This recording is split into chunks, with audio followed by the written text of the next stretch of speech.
ममता दीदी जी को मैं बधाई देता हूँ। न केवल बंगाल बल्कि पूरे देश में एक संदेश गया है। खुशी की बात यह है, विचारधारा अलग हो सकती है, दल अलग तरीके से चलाते होंगे हम, लेकिन देश के सवाल पे सब लोगों को एक मंच पे लाने का काम किया है। मैं बधाई देता हूँ, मुबारकबाद देता हूँ और ये सिलसिला जारी रहे, यही हमारी सबकी मिलकर की कोशिश होगी। देश में किसान, उन बातों को मैं दोबारा क्यों कहूँ, लेकिन पूरी देश की जनता को निराश किया है भारतीय जनता पार्टी ने। कोई भी सवाल अगर हम उठाएं और उनसे सवाल पूछें, आज 4.5 साल पूरे होने के बाद भी उन सवालों का जवाब नहीं है भारतीय जनता पार्टी। हो सकता है कुछ सपने बड़े दिखाएं या कुछ ऐसे सपने दिखाएं जो कभी पूरे नहीं हो सकते, इसलिए जनता को भी हमने सावधान किया है और खासकर किसान, गरीब, नौजवान, व्यापारी, हर वर्ग के लोगों को सावधान किया है कि इनके झूठे वादों से बचें, इनकी साजिश से बचें। और हम तो ये कह सकते हैं कि उत्तर प्रदेश में लोगों में झगड़ा करा करके, लोगों के बीच में नफरत फैला करके, धर्म की, जाति की, उन तमाम चीज़ों को कर करके सत्ता में आए। आज लोग समझ गए हैं, जवाब देने के लिए तैयार हैं। मैं एक बार फिर ममता दीदी का बहुत बहुत बधाई देता हूँ एक शानदार और ऐतिहासिक कार्यक्रम के लिए।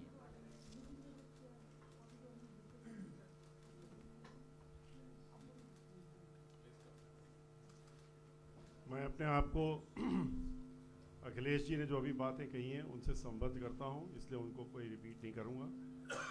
आज ये भी एक बात उठी अभी मीटिंग के बाद कि सब कुछ ठीक है, जनता इस समय देश की जो सरकार है उसको उठा के फेंकना चाहती है, उसके खिलाफ अपना मत देना चाहती है, लेकिन ऐसा तो नहीं कि जैसे पिछले इलेक्शंस में हुआ कि ईवीएम में खराबी करके, ईवीएम में मैनिपुलेशन करके और वोटों को बदलने की इनकी साजिश हो, जैसे कि पहले रह चुकी है।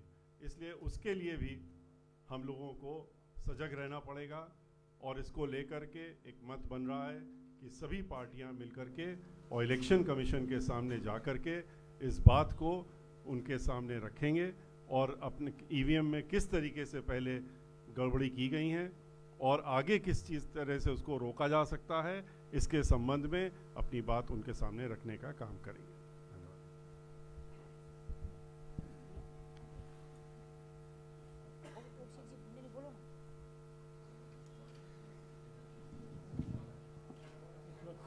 हम सब ने सामूहिक रूप से ममता बनर्जी को बहुत बहुत धन्यवाद और बधाई दी है आज एक ऐतिहासिक घटना के लिए। और इस मैदान में जो आज हुआ है वो ऐतिहासिक है क्योंकि इतने व्यापक प्लेटफॉर्म पे इतनी विभिन्न पार्टियां और लीडर आना अपने आप में ऐतिहासिक है। मुझे कोई संदेह नहीं है कि निकट भविष्य में इसी मैदान पे 2019 की विजय भी सेलिब्रेट की जाएगी। हमने कई मुद्दों पे बातचीत की।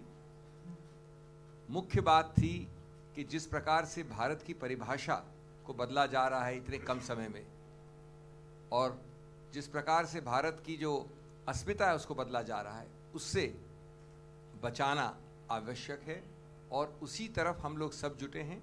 मूल उद्देश्य एक ही है, यद्यपि अभी डिटेल्स वर्कआउट होने हैं। उद्देश्य ये है कि हर प्रदेश में, हर इलाके में बीजेपी के विरुद्ध एक मजबूत कैंडिडेट खड़ा हो और अगर ये उद्देश्य सिद्ध हो जाता है तो मैं समझता हूँ कि विजय निश्चित रूप से हमारी होगी। बाकी कई और मुद्दे हैं जिनके बारे में निकट भविष्य में और दिल्ली में बात होगी, लेकिन ये एक शुरुआत है जिसकी गति, दिशा, मोमेंटम बना रहेगा और उसका बहुत प्रभाव देखेंगे आप निकट भविष्य में। एक और बात, जैसा मेरे मित्र मिश्रा जी ने कहा, देखिए समय बहुत कम है, नहीं तो हमारा सबका मानना है कि जब दुनिया भर में मुश्किल से 3-4 देश ऐसे हैं जहां पर इस मशीन का प्रयोग होता है, तो क्यों ना भारत वापस पुराने सिस्टम में चला जाए, यानी फिजिकल बैलेट। कई देश ऐसे हैं विकसित जिन्होंने प्रयत्न करने के बाद बदला। 10-15 प्रदेश यूएसए के, हॉलैंड, फ्रांस, जर्मनी ने ईवीएम शुरू करने के बाद निरस्त कर दिया।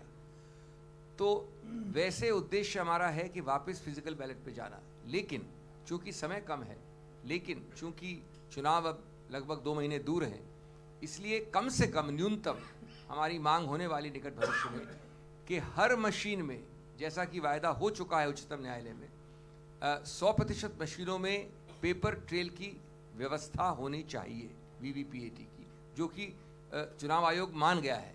लेकिन उससे ज़्यादा महत्वपूर्ण, जब 100% मशीनों में ये प्रावधान है, तो कम से कम 50% मशीनों में गिनती फिजिकल जो पेपर ट्रेल होता है उसके आधार में क्रॉस चेकिंग होनी चाहिए। वो 50% आप सैंपल आधार पे चुनिए, लेकिन 50% मशीनों में फिजिकल वेरिफिकेशन, काउंटर चेकिंग अति आवश्यक है। ये हम सबका सामूहिक मत है और अगले हफ्ते से हम इस विषय में लिखेंगे, जाएंगे, चुनाव आयोग के पास जाएंगे और देश भर को इससे अवगत करवाएंगे। और ये एक ऐसी मांग है जिसमें कोई मनाए होने का औचित्य नहीं है, क्योंकि जब तक अगर चोर की दाढ़ी में तिनका नहीं है तो फिर ये मांग क्यों नहीं मानेंगे? सिर्फ क्रॉस चेकिंग की मांग कर रहे हैं हम अभी। नहीं, हमारा अभी चाय का बाद हम लोगों ने जस्ट बैठे थे, बात कर रहे थे, तो एक तैयार हुआ है सब मिलके एक साथ में, एक ही यूनानिमस तैयार हुआ है कि हम लोग सतीश मिश्रा जी को, अखिलेश जी को, अरविंद जी को, अखिलेश को और अभिषेक सिंघवी जी को एक मिलके एक कमेटी वो लोग तैयार करे, एक ड्राफ्ट इलेक्शन कमीशन का बारे में, ईवीएम मशीन का बारे में वो लोग हम लोगों को बताएंगे। तो हम और पॉलिटिकल पार्टी वही एक ही बात में हम बात करेंगे और we will write a letter to the election commission, और ये लोगों ने तैयार करेंगे after draft to meet the election commission also together, this all the political parties, because इसमें हमारा देश का लोकतंत्र को रक्षा करना सबसे ज़्यादा जरूरी है। तो इसमें एक सहमत हुआ है। एंड एट द पार्लियामेंट का टाइम में सब चाहते हैं कि लास्ट पार्लियामेंट है, तो अगर कोई मौका मिलेगा तो उधर में जाके हम लोग मीट करेंगे, जैसे मीट करके डिसाइड करेगा नेक्स्ट टाइम कहाँ कहाँ मीटिंग बुलाएंगे। I think today it is enough. चलो Naidu ji,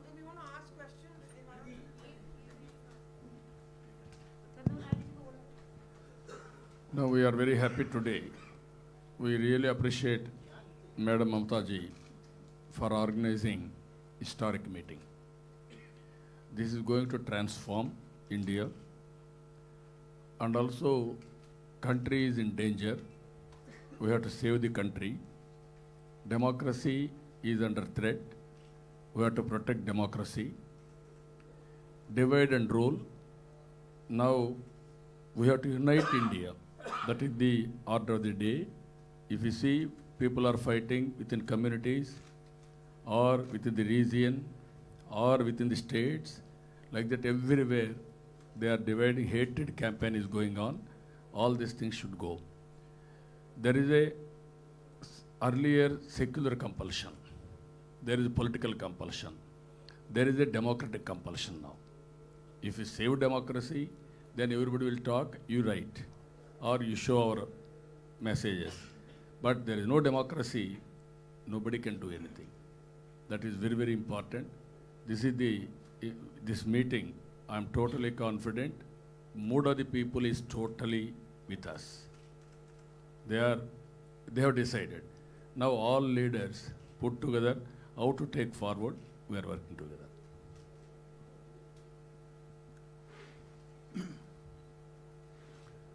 I'm very grateful to Madam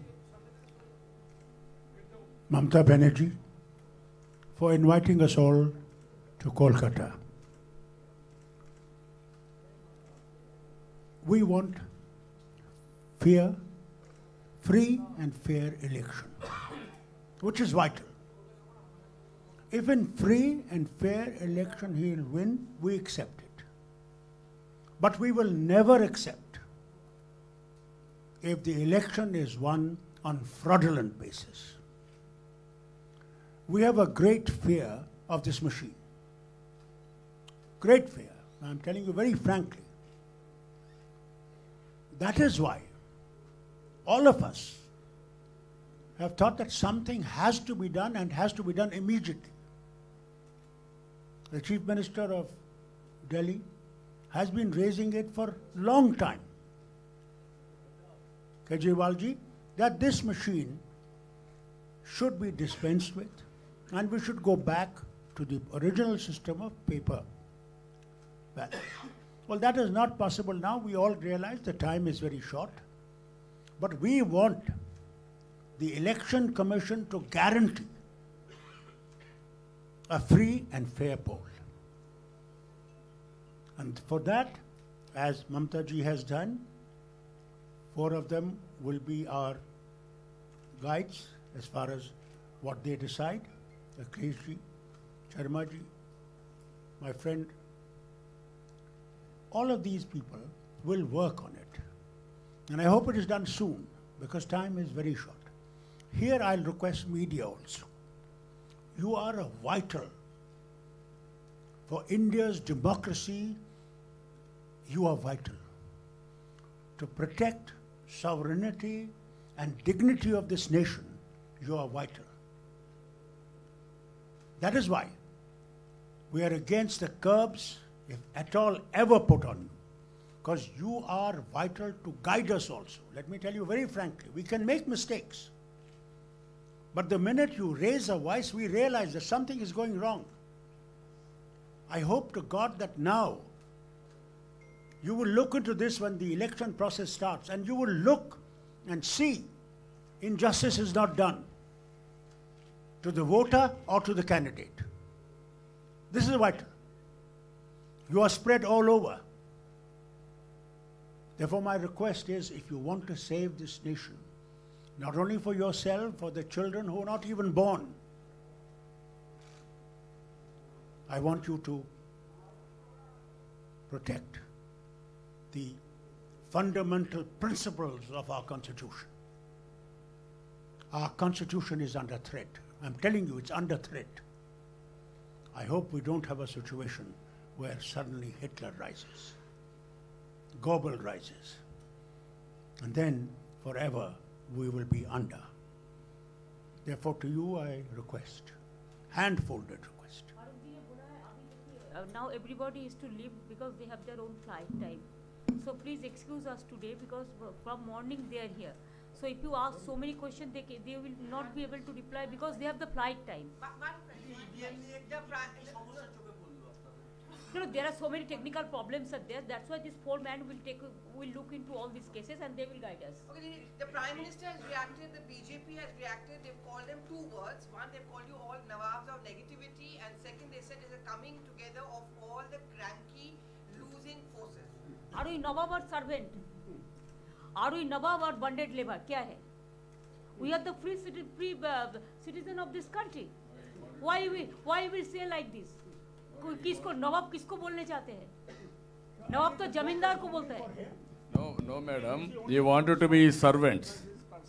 We are not his servants. We are servants to the people. अच्छा अखिलेश को बोलने दो. वो छोटा लोग वो छोटे नहीं, मैं तो यही कहूँगा कि बीजेपी के लोग जो आरक्षण के खिलाफ थे आरक्षण बोलने लगे, उर्दू के खिलाफ थे उर्दू बोलने लगे. नवाब तो अच्छी बात है, थोड़ा सुधार आ रहा है. सर, प्राइम मिनिस्टर ने आज बोला है कि ये महागठबंधन एंटी पीपल है, एंटी बीजेपी नहीं है, एंटी पीपल है. इसके बारे में क्या बोलेंगे? वो तो पीपल उसको रिप्लाई देंगे जल्दी से जल्दी.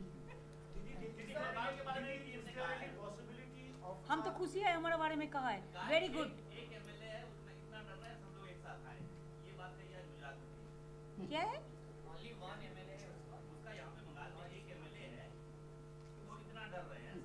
बाप रे बाप, एक नहीं है 3 है, वो पता नहीं है.